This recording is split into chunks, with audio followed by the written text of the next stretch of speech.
We're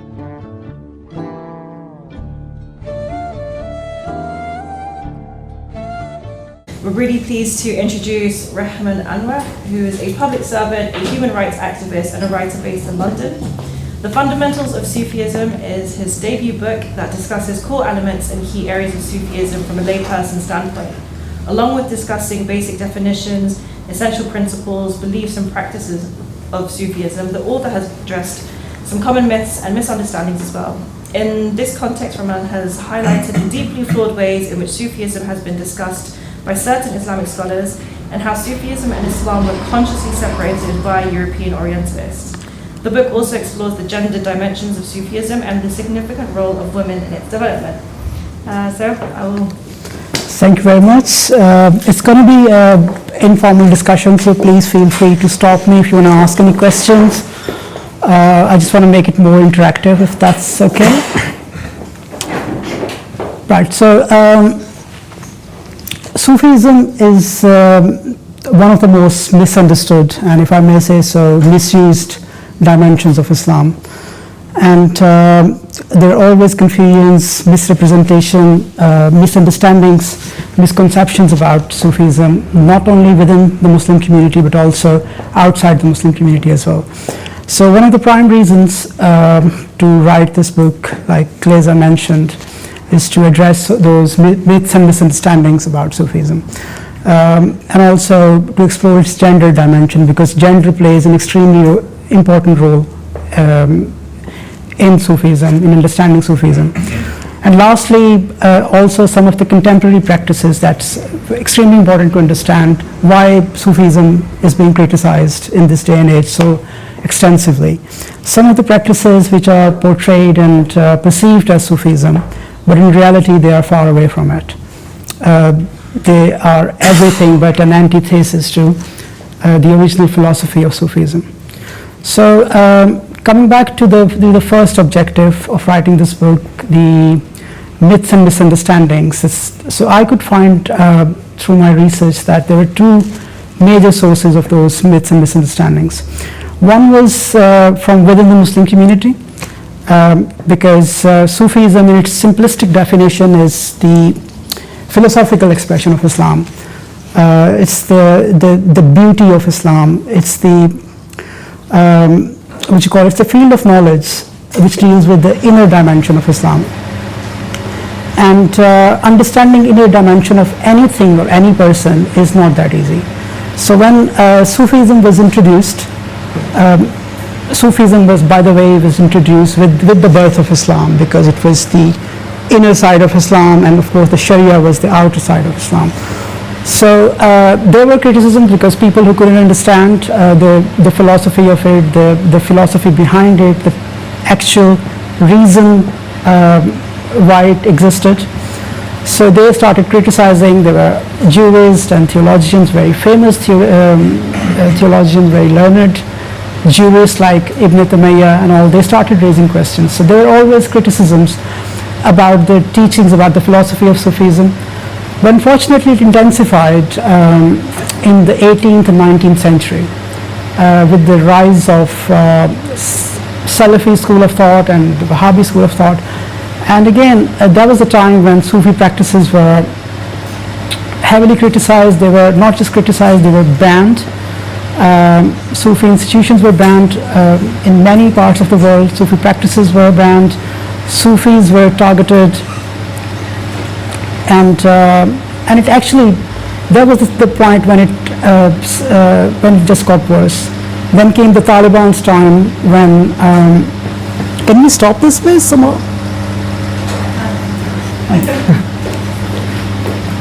Taliban time came, unfortunately, and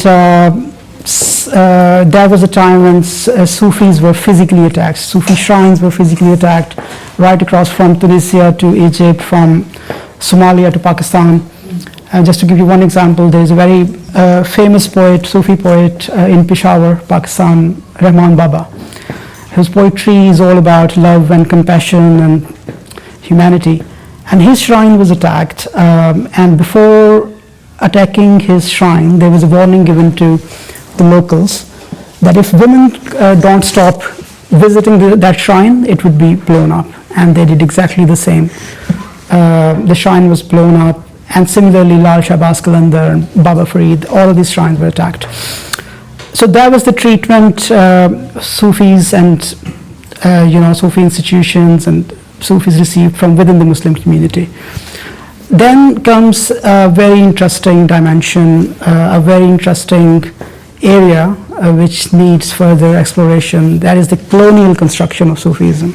So on one side we had these Islamic Orthodox group targeting Sufism, and on the other hand these colonialists and orientalists of the 19th, 20th century, 18th century, they were targeting Sufism as well in a very different way. Europeans had been interacting with Sufis at various, since I think 16th century, 16th, 15th century, because when they used to travel, they used to interact with these Sufis and then they used to describe them in their own words in a very informal way.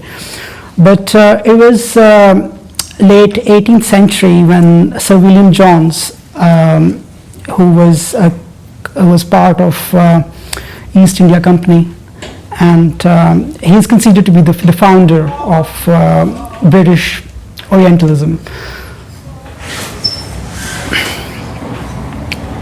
So William Jones was the first one who looked at Sufism in a very institutionalized manner. He set up a society called Asiatic Society of Bengal. It was pretty much similar to Royal Society of London. And he started researching Sufism along with Hindu philosophies in India. And because he knew Persian, he could understand Farsi, so he started reading Maulana Rumi's poetry, Hafiz Shirazi's poetry, Sheikh Saadi's poetry, and he was very much impressed by that. He even mentioned in his book that if this Sufism is translated and it goes back to the Western world, it can intellectually revive that Western society. So, but unfortunately, he couldn't see the real connection of Sufism with Islam. So he started making parallels between Sufism and Hindu philosophies, and he came to the conclusion that Sufism was somehow originated from Hinduism. Part of the reason was that when he was reading and translating poetry, Sufi poetry, he came across poetic symbols of wine drinking and music and dance. So he thought that this can't be related to Islam in any way.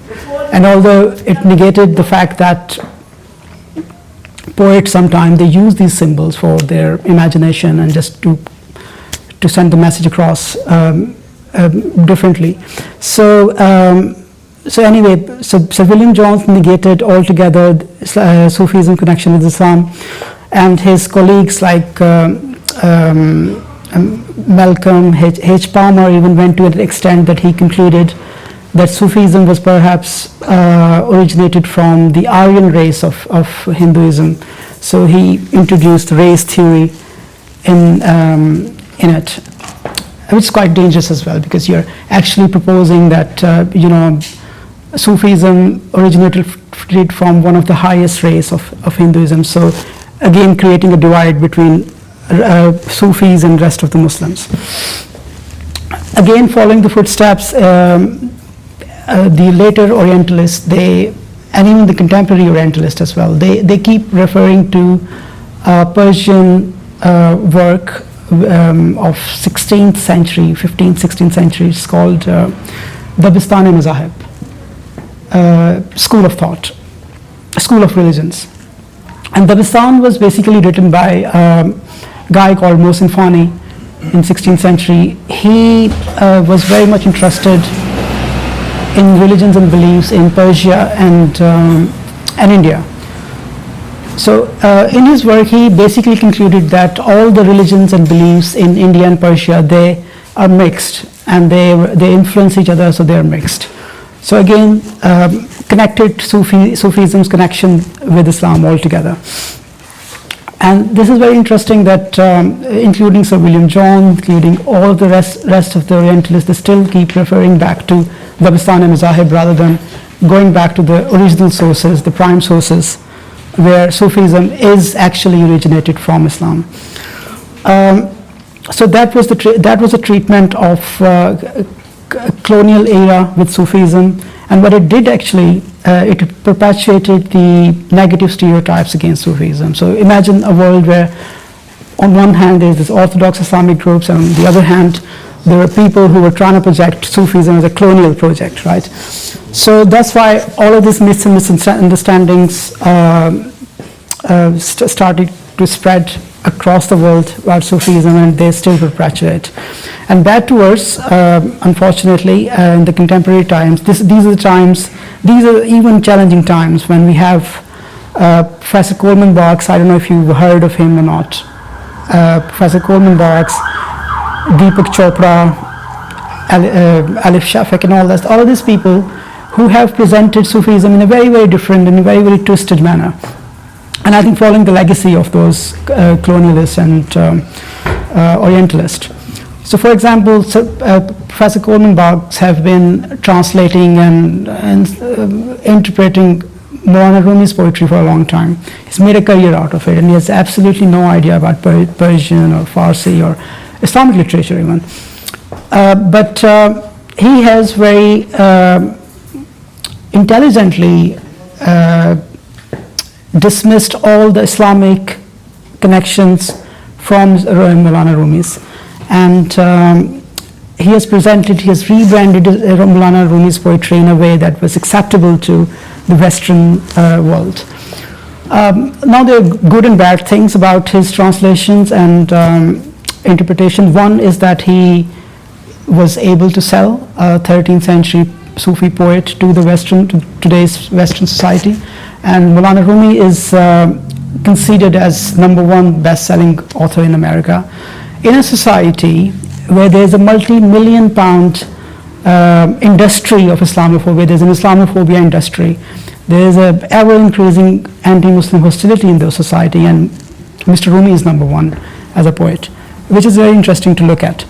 And now if you dig down further, you see that all the Islamic connections are gone. So for example, there's a very famous quote of Coleman Barks, which he claims that was a translation of Maulana Rumi's, one of his couplet, is that out beyond the ideas, and I'm sure all of you have heard of it, out beyond the ideas of wrongdoings and right doings, there's a field, I'll meet you there. Basically, Maulana Rumi's used the words of kufr and Islam rather than right and doing and wrongdoing. Now, by translating it as right doing and wrongdoings, what he did actually, that he dismissed this space that a Muslim scholar actually could come up with this idea that there's a more elevated space of compassion and love rather than just focusing on the religious code of the religion. So in doing so, can I help? All right, okay. So in a way, can I buy it? It's YouTube. Can I just tell my friends hello? okay, hello. Hello YouTube, hello. Thank you for coming in. Okay, that's interesting. But yeah, so so that's how Islamic connections of Maulana Rumi's, Hazrat Maulana Jalaluddin Rumi's was reduced to Rumi.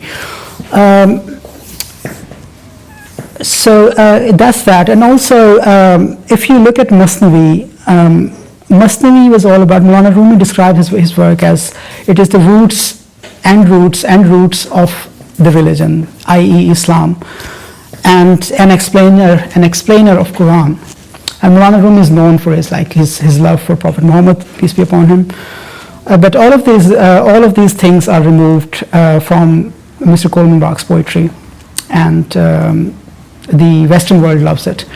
Again, Mr. Deepak Chopra, his the love poems of Rumi, he describes that these are not the words of Rumi, but he has somehow captured the moods of those Farsi phrases and I don't know how he captured the moods of Maulana Rumi, but he did it. So that's another element to look at, how the contemporary translators and interpreters are doing this disservice to Sufism, because whatever they're doing, and they're selling the work of these poets, but I think the professional requirements and ethical requirements are that they actually remain true to what Maulana Rumi and Sheikh Sadi and other Sufi poets were trying to convey there. So that all of these reasons became the reasons for whatever misunderstandings we have today about Sufism. And when you talk to people from within the Muslim community, outside Muslim community, there's so many misunderstandings. People would even call you kafir, or they call you Sufism has no connection with Islam, which is absolutely wrong. Second part is, second objective of writing this book was the gender dimension, and which for me is extremely interesting, because there's so many women right across from Prophet family to today who contributed significantly in the development of Sufism. Women as poets, women as mentors, women as mothers and wives of great Sufi saints, but their contributions were ignored, and you have to find fragments of histories, different books, ancient books, and you find little bit information about those women in there. I'll give you some examples. All of you must have heard about Sheikh Ibn Arabi, right? Do you know two of his prominent teachers were women? Shams from Marchana and Fatima from Cordoba. And he mentions in his book Basis of Wisdom about Fatima that he was a 95 years old woman from Cordoba, and she used to say to him that I'm your spiritual mother and a reflection of your earthly mother. So the bond of this, of this mentorship, this spiritual mother and Ibn Arabi is just amazing, but unfortunately there's not much history about it. Similarly, you must have heard about the founder of Nizami, Chishti Nizami order, Saint Hazrat Nizamuddin Auliya of Delhi.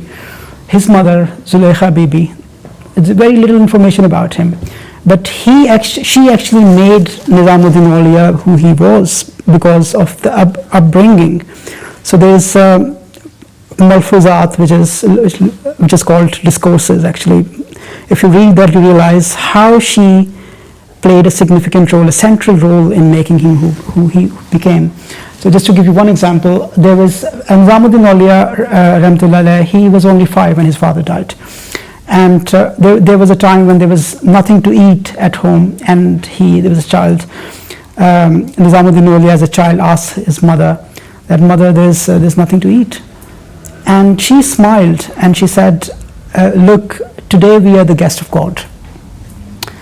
And only if you analyze this sentence, today we are the guest of God, it means she was teaching about tawakkul, which is the cornerstone of the tasawwuf, that your complete reliance of God. If there's nothing, then don't worry, because He's up there, He's going to send, He's going to protect us, He's going to feed us.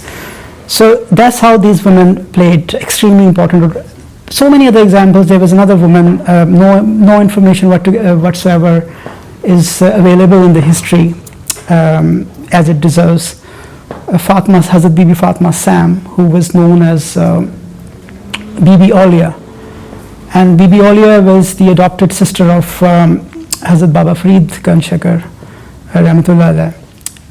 And she was a poet, a great poet, and unfortunately, again, all of this information needs to be, I've written an article about it. If you just Google it, you'll find it. Forgotten Sufi Women of Islam. So that is the contribution of women, which is ignored, and I think it needs more celebration in the Muslim world. The other dimension to look at how gender plays an extremely important role in Sufism is if you analyze the Sufi poetry of Sufi saints, from Baba Bulleh Shah to Amir Khusro, you see a very dominant female voice in their poetry. So whether it's Punjabi metaphors like adiyo, I don't know if any of you know Punjabi. Adiyo means a female friend. And if you look at the poetry of Baba Bulleh Shah, it's all about, it's a complete repeated reference to adiyo. So, and again, if you look at the poetry of Amir Khusro in India, in Hindi, it's the same word is translated as Sakhi. Sakhi is again is a reference to a female friend. Sakhi piya ko jo main na dekhun, to kaise kaatun andheri rati. If I don't see my female friend, how can I spend my night? So these kind of poetry, and it's all symbolic. Like, I'm not translating it like Sir William Jones or Professor Coleman Barks. I know Amir Khusro's poetry was all about his mentor, and Baba Bulleh Shah's poetry was also about hakiki ishq, about God, about his mentor. So what is, again, why these Sufi poets used that dominant female voice is a question, and I've been exploring about it, and I could see that it is basically the patriarchy they were challenging of that time. Now imagine we're talking about 18th century Punjab, and this Darwish, this Sufi saint sitting just outside Lahore in a village, and in this hub of male dominance, where women, there's no conception of women's rights, there's no conception of women's identity. All they had to do around that time in the 18th century Punjab, they used to have this charkha, spinning wheel, and they used to do this homely chores all the time. So there was no conception of their liberation. There's no concept. There was not even a discussion about it. So around that time, in that 18th century Punjab, Hazrat Baba Bulleh Shah was talking about feminism. And if you look at his poetry, I hope there's this translation of his poetry in English. He talks about a dialogue between two women who are unhappy about their lives, and they're constantly giving reference to that charkha, because all day they do this charkha thing, spinning wheels, and they can't do anything about it. So that Darwish, that Sufi, is talking about their lives and that sameness of life. And today we realize that sameness of life leads to the all sort of like mental health issues. Even in today's world, we see that if there's no change, if we do similar things every day, we get mad. So there was this man thinking about all of those issues that women were facing. Again, just to give you one example of Baba Bulleh Shah's poetry, his famous poem in Punjabi is about Bukal de vich chor, which literally means there is a thief in the folds of my clothes, in my cloak. And this is again a dialogue between two women. They're talking about there's a thief in the folds of my cloak. And by thief, he meant that there's this rebellious idea generating in my chest. And now the time has come that I can't really stop it. It has to come out. So on one hand, Baba Bulleh Shah was challenging the patriarchal norms of that time, but also he was conveying this message to the society, that very, very male-dominated society, that you can't stop this. You can't really treat women like that. And this is the time when you have to accept their identity. So I always call Baba Bulleh Shah one of the biggest feminists of the 18th century. Then comes Amir Khusro's poetry. Chap Tilak Sab Cheen Li is talking about losing identity and surrendering yourself. That is the core of Sufism, and gender is very, very central to it. So that was my second objective of writing this book. And the third, like I mentioned in the beginning, that contemporary practices, which are portrayed and perceived as Sufism, but not. In this day and age, there's a lot of criticism, and there's valid criticism. I get asked this question a lot, that you talk about Sufis are not greedy, they are everything but against their ego, they're everything but against the worldly desires and the worldly powers. But today you see political Sufis, right? Today you see political organizations, you see these organizations which are all about money and material things, but how do you justify that Sufism? And my answer is always that if I am claiming to be a feminist and at the same time I'm promoting patriarchy, then of course it's not possible. There's something wrong there. So Sufism, like I mentioned, that there's nothing in Sufism which is outside Islam.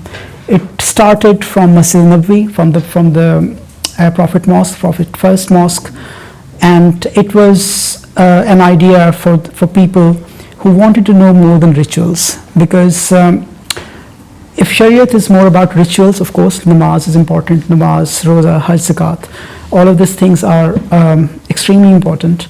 But if somebody wants to get down deeper and somebody wants to know what was Prophet ﷺ doing in that Ghar-e Hira before Islam was introduced. So these are the questions one must ask to oneself. Islam wasn't introduced, what was he doing in Ghar-e Hira when the first revelation happened and all that? So Islam is not complete without spiritualism, without Sufism. And people who claim that Sufism has nothing to do with Islam are factually wrong, because everything has its soul, and the soul of Islam is Sufism. So that became the reasons to write this little book. And if you have any questions, please feel free to ask.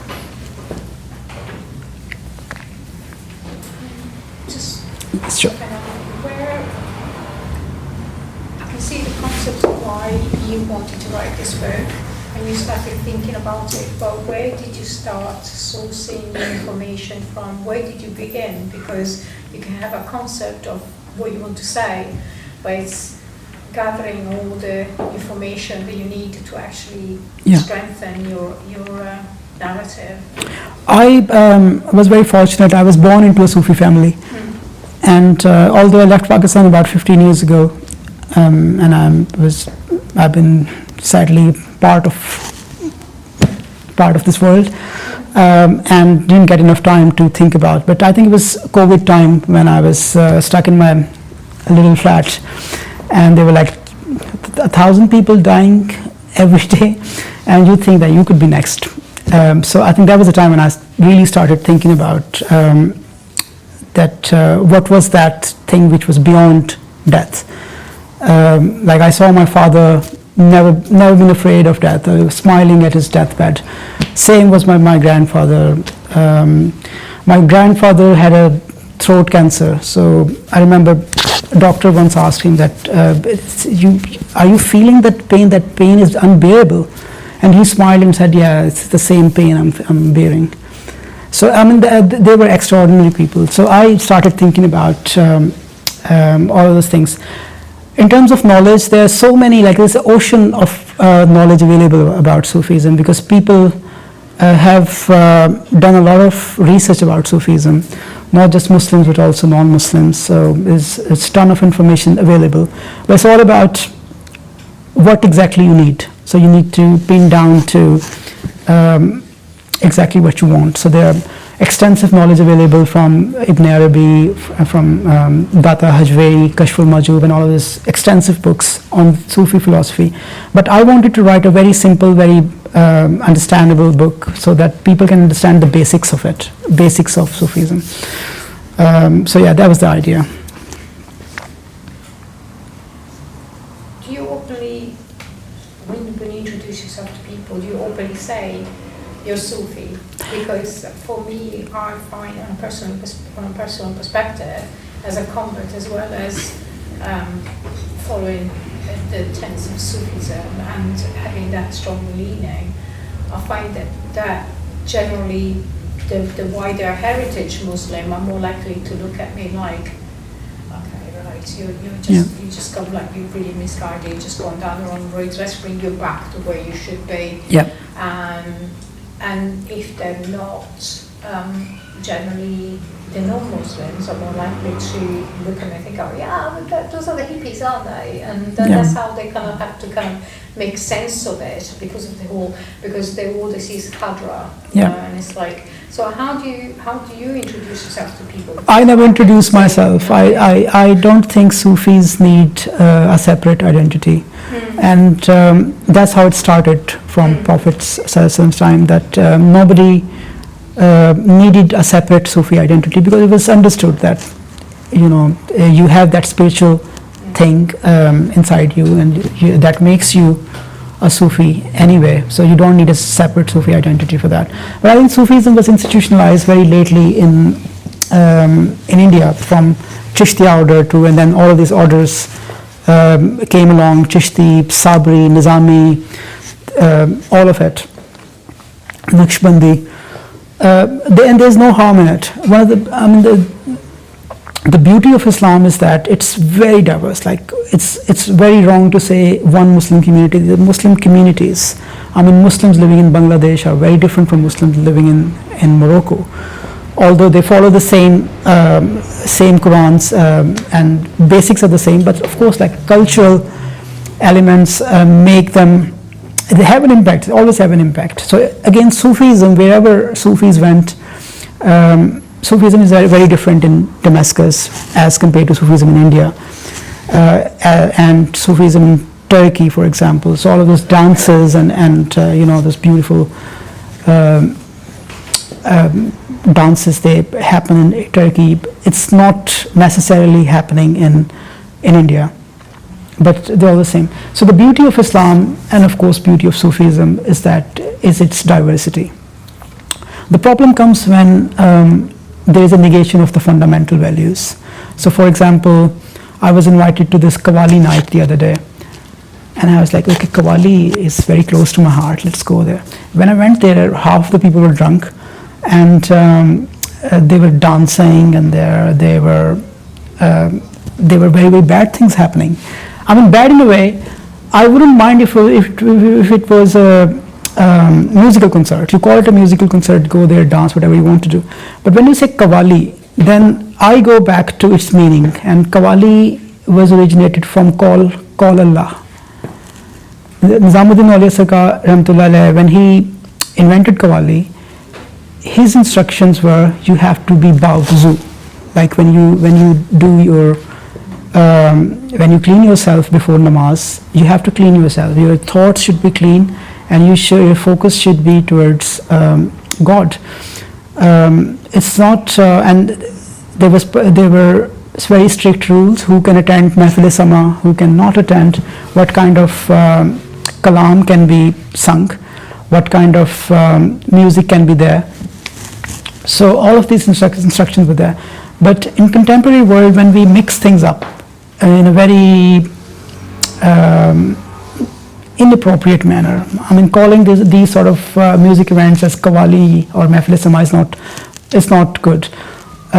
It's not really fair to our traditions. So yeah, I think it does it answer your question? Yes. Did you visit Mawlana's tomb in Konya as part of your research? No, I couldn't, unfortunately. I have a plan to go. But I've studied about Maulana Rumi Sahab and Shams Tabriz. What advice would you give someone who's going there? Advice about what? How to develop their knowledge and understanding of Sufism? Look, it is said that you have to find yourself first before finding God. So I think the journey starts when we really start thinking about ourselves, our inner world. Like I mentioned, inner world, and inner world is not very easy. We are very complex people, very, very complex, and anything in your life can actually push you towards this journey, can help you towards this journey. you can meet somebody randomly who can help you a lot. But one has to be very, very careful in these days, because most of the practices are not as they were intended to be at the first place. Because when worldly desires and worldly gains are mixed up with tasawwuf, which is purely about purity of your heart, then it's all about impurity, not purity. Just within my tariqa, one thing I've seen is that people come from all different backgrounds, but they all come in at entry level. Yeah. So literally, it's about the basics, and it is very much about basics. There are a great deal of converts that come to the tariqa, and it's invariably about the basics of learn how to make wudu, learn how to be in a state of purity, learn about prayer, learn about how to read the Quran, ponder on it. And it's just all of those things, and take time in doing dhikr and reflection and so on, and remembrance. And it starts at that level. So we are, a lot of the people that come to tariqa now are very much at that basic level, because we need to build the basics before we can get to the kind of element of spiritual level that probably, I mean, one is very lucky if one finds a good mentor, because of course if you really want to practice it like institutional Sufism, then of course you need mentorship, you need discipleship, because you can't learn everything from books. But I think the process of finding that mentor, that support, is very tricky, because not everybody is to be followed. Not everybody could be a teacher. And a lot of people claim to be who they are not. So, I started my journey, although I had a mentor. My mentor was in India, so I could really rarely see him. But he used to advise me over the phone, but I think it's a personal journey more.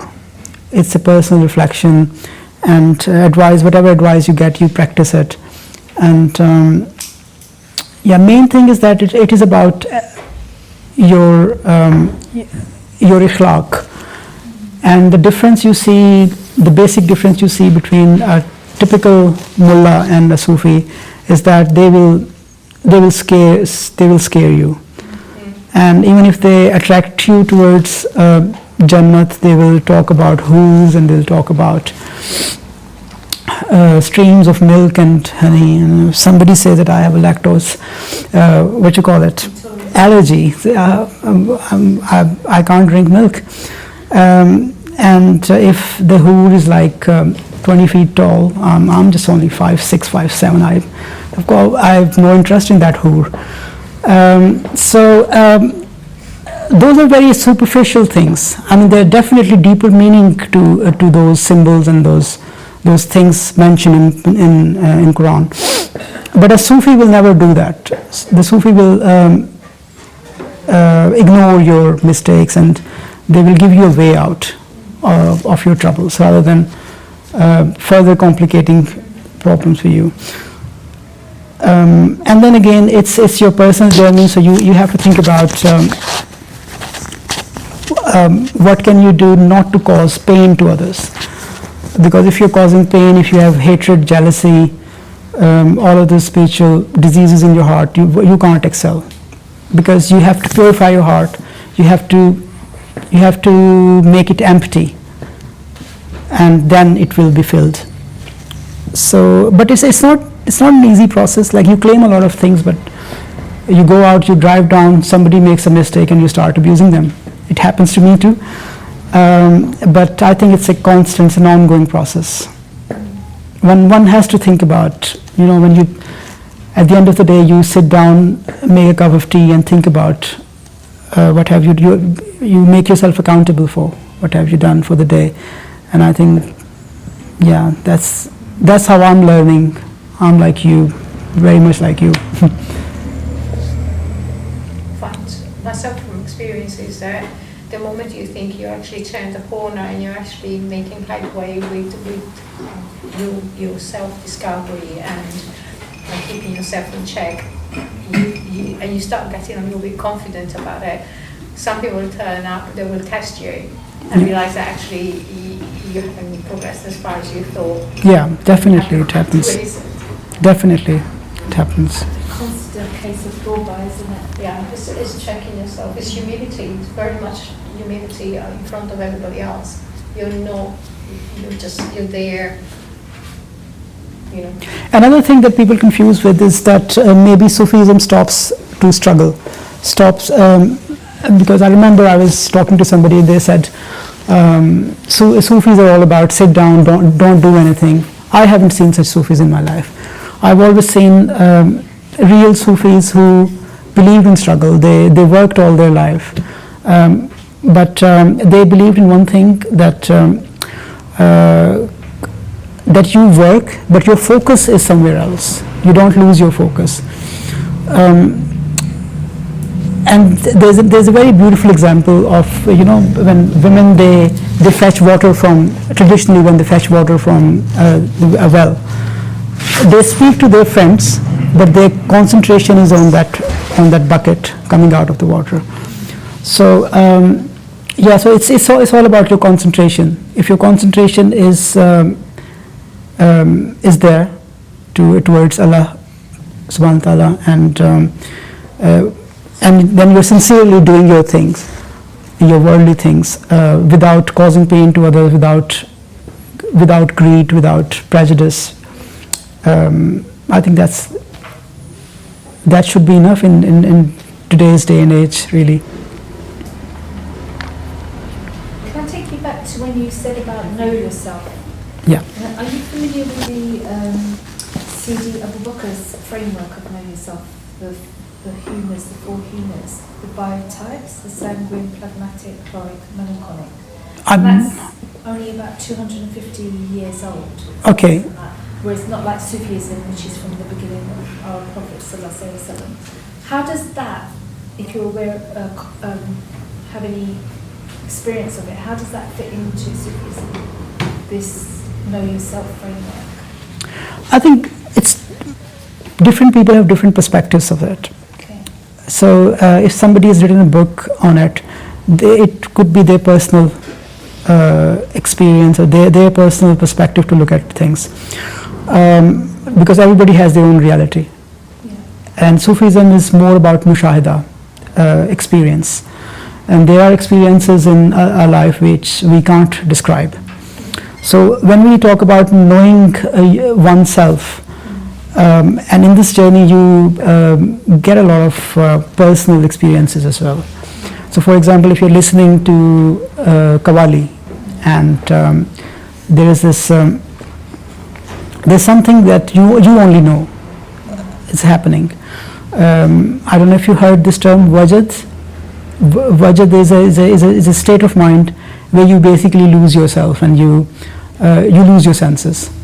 And when you listen to Qawwali, and you have it comes a point at a certain stage when it happens to you, and in that state a lot of things can happen. But Sufis, they're not in a business to describe that. These are the secrets. They're secrets, and they are the best secret keepers. People who share these things, they're normally not telling the truth. So it is when you spend your time with real people, real Sufis, then you get to know that these things are actually quite real. And that comes kind of a little bit under the mentorship, doesn't it? Yeah. If you're blessed. Exactly. With the permission of Allah. With the permission of Allah, of course. Nothing is outside of it. Let me ask a question, please. Sure.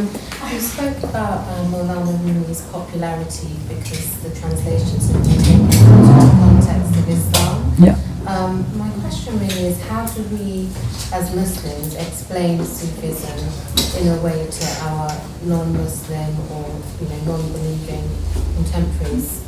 with that while still staying true to the spirit of Sufism. So, there's a lot of wisdom that we could share or offer, but how would you advise that we stay true to the foundations whilst also understanding what a wider audience can actually interact with and understand? Sure.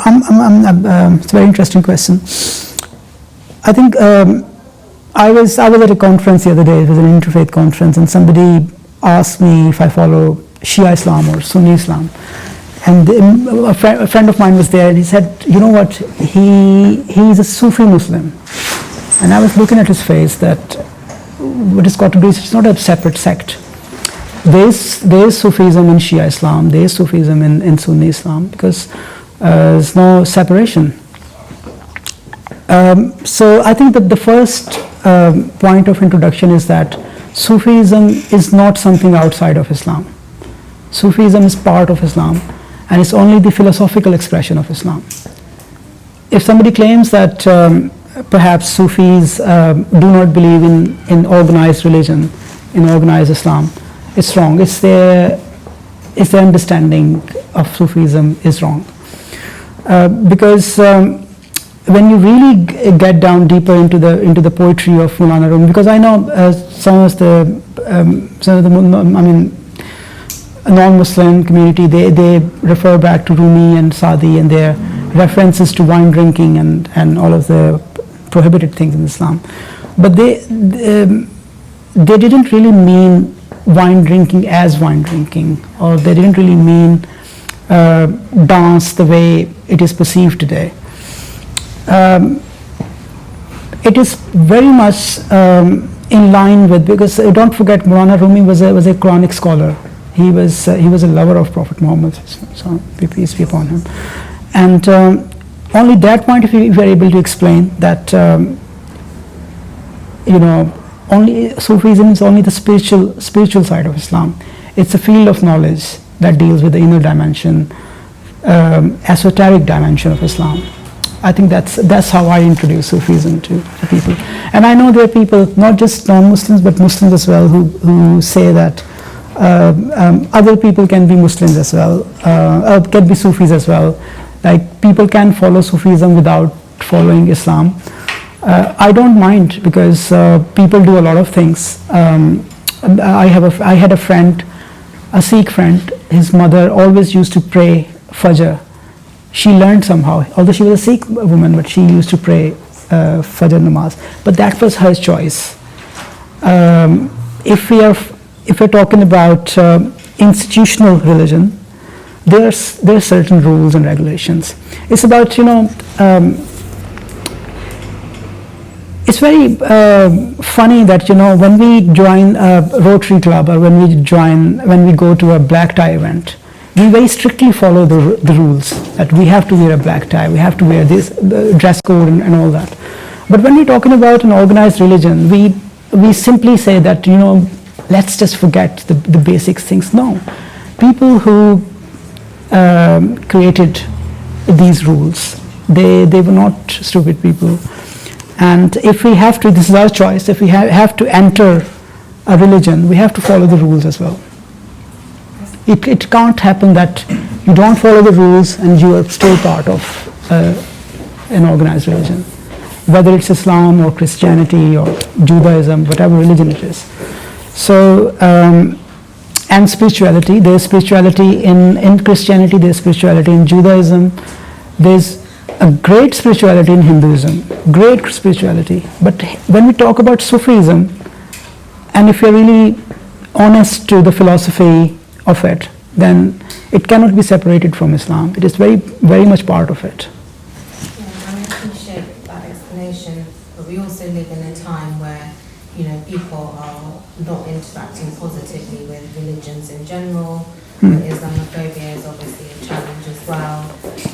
So I suppose I'm trying to think of how we explain that, Islam is a lot more than the rules or the very, I think that is the space. Who are not open to dialogue and discussion with anyone.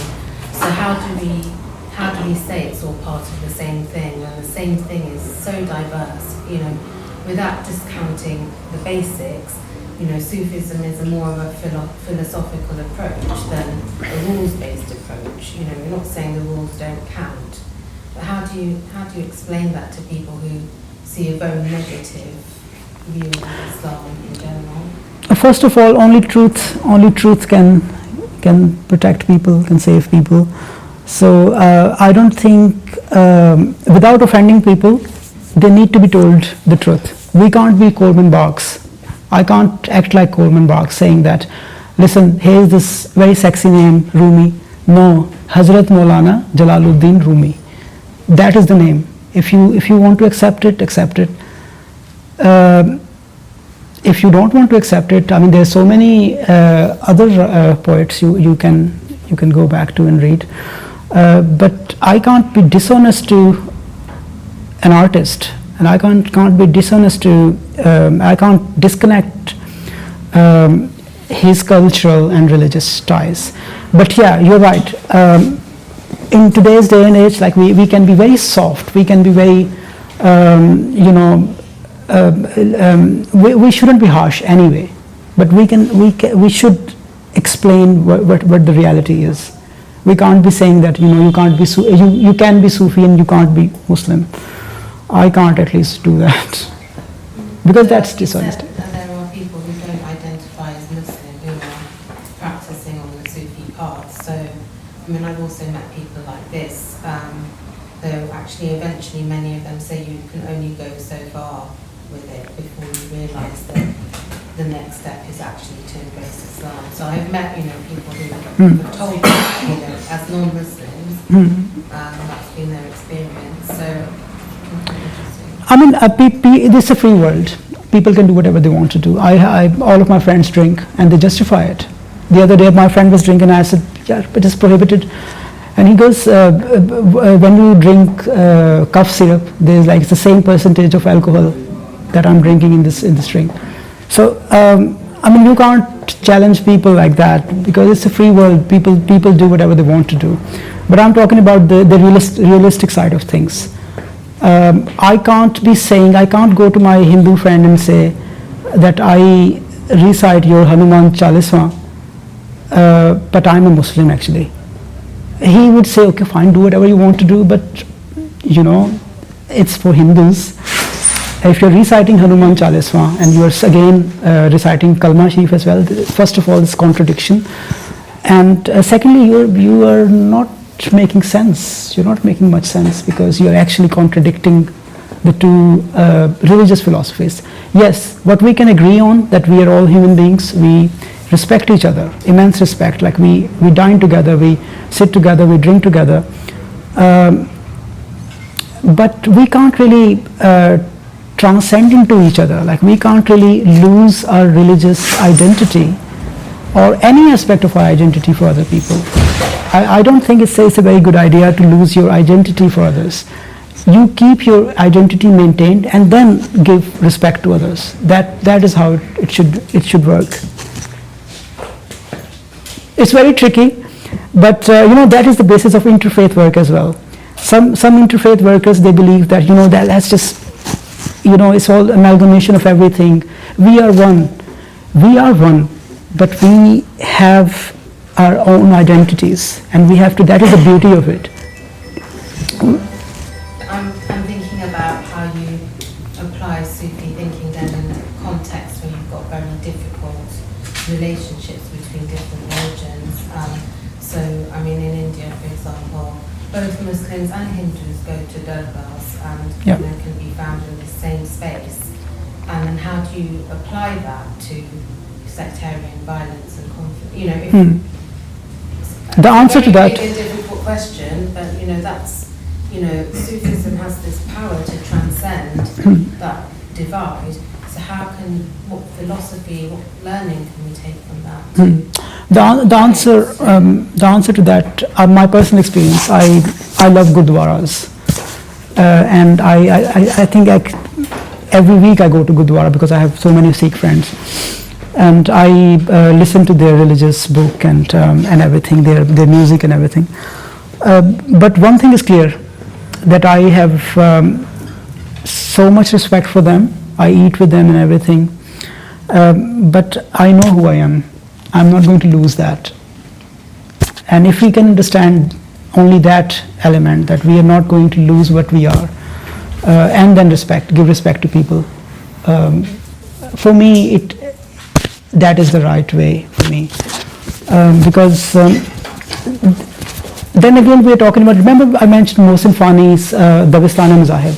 He basically came up with this idea of syncretic religion, Deen-e-Ilahi.